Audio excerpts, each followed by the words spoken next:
সবাই কেমন আছেন? নিশ্চয়ই ভালো আছেন। দরদ ছবির জন্য অনেক বড় একটি সুখবর। সেটি হচ্ছে দরদ ছবির নতুন করে অনেকগুলো হল বাড়তেছে বহির বিশ্বে। যেগুলো খুবই আশা কথা। কারণ এর আগে বহির্বিশ্বে খুব সীমিত পরিসরে মুক্তি পেয়েছিল। যেমন নর্থ আমেরিকায়। সেখানে খুব সীমিত সংখ্যক হলেই মুক্তি পেয়েছিল। কিন্তু সেখানে নতুন করে আরো অনেকগুলো হল যুক্ত হচ্ছে এবং এমনটি জানিয়েছেন বায়োস্কোপ যেটি যারা নর্থ আমেরিকায় ডিস্ট্রিবিউট করতেছে। এর সাথে যুক্ত হচ্ছে সংযুক্ত আরব আমিরাতের বিভিন্ন হল। এর সাথে আরো যুক্ত হচ্ছে কানাডা। এর সাথে আরো যুক্ত হচ্ছে অস্ট্রেলিয়া, নিউজিল্যান্ডের মতো কান্ট্রি। আর বাংলাদেশের সিনেমা হলগুলো তো আছেই। সেক্ষেত্রে অনেক আশার খবর যে বাংলাদেশে হয়তো রাজনৈতিক প্রেক্ষাপট বিভিন্ন দেশের পরিস্থিতির কারণে একটু ডাউনের দিকে আহ সিনেমা হলের দর্শক সমাগম, কিন্তু বহির্বিশ্বে যেভাবে হল বাড়তেছে এগুলোতে যদি ভালো রেসপন্স পাওয়া যায় তাহলে কিন্তু এই যে ঘাটতিটা দেশে দেখা যাচ্ছে এটা কিন্তু বাইরের বিশ্বে পূরণ হওয়া সম্ভব। এরপরে সপ্তাহে আবার রিলিজ হচ্ছে ইন্ডিয়াতে।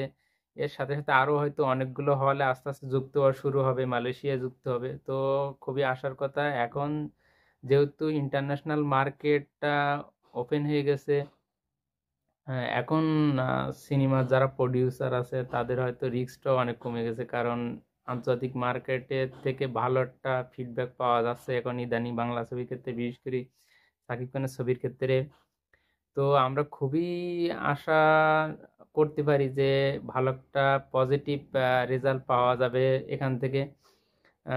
যেমন পরিচালক অনন্য মামুন জানিয়েছেন সারা বিশ্বের 187 হলে 661টি শো চলবে আগামী শুক্রবার থেকে। তো এটা খুবই আশার কথা, বাংলাদেশ সহ সেটা।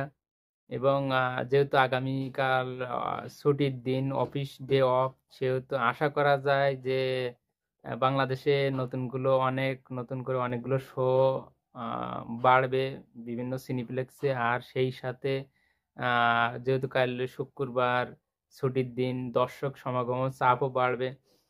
স্টার সিনিপ্লেক্সে কালকে সাকিব খান যাওয়ার কথা আছে। তো আশা করি এটার পজিটিভ একটা ফিডব্যাক পাবে দরদ ছবিটি, সেই আশা করতেছি। আশা করি ভালো কিছু হবে এবং বহির্বিশ্বে যেসব হলগুলো বাড়তেছে সেখান থেকেও ভালো ফিডব্যাক পাবে আশা করা যাচ্ছে। তো আমরা আশা করতেই পারি যে আহ, সামনের সপ্তাহটা খুব ভালো যাবে দরদের জন্য। তো আজকে এ পর্যন্ত, সবাই ভালো থাকুন।